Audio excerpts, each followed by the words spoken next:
Hello అండి. ఈరోజు చిలకడ దుంపలతో ఒక హెల్తీ రెసిపీ చూపిస్తున్నాను. ఈ దుంపల్ని ఎక్కువగా 6 నెలలు దాటిన పిల్లలకి, స్కూల్కి వెళ్ళే పిల్లలకి పెడితే చాలా మంచిది. నేను ఎక్కువగా మా పిల్లలకి ఈవినింగ్ టైంలో పెట్టేదాన్ని. వాళ్ళు స్కూల్ నుంచి వచ్చేసరికి ఉడకబెట్టి ఉండొచ్చేదానండి. ఇంటికి వచ్చిన తర్వాత స్నాక్స్ కింద తినేవాళ్ళు. వెయిట్ లాస్ అవ్వాలి అనుకునే వాళ్ళు కూడా ఈ దుంపల్ని తినొచ్చు. ఈ చిలకడ దుంపల్లో ఉన్న బెనిఫిట్ ఏంటంటే పిండి పదార్థం, పీచు పదార్థం రెండు ఒకే దానిలో ఉంటాయండి. ఈ చిలకడ దుంపల్ని ఒక్కొక్కళ్ళు ఒక్కో రకంగా ఉడకబెడుతున్నారు. నేను ఎలా చేస్తానన్నది ఈ వీడియోలో చెప్తాను.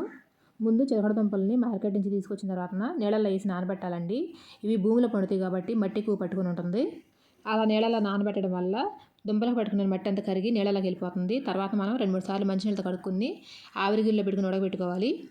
ఇలా ఉడికిన తర్వాత పైన తొక్క తీసేసి ఒక గిన్నెలోకి వేసి స్మాష్ చేసేసి కొంచెం నెయ్యి, తేనె వేసి పసిపిల్లలకు పెడితే చాలా మంచిదండి. స్కూల్కి వెళ్ళే పిల్లలకి స్మాష్ చేయకుండా హనీ కానీ బెల్లం కానీ వేసిస్తే చాలా బాగుంటుందండి. డైట్ చేసేవాళ్ళు డైరెక్ట్గా అలా తినేసేయాలి.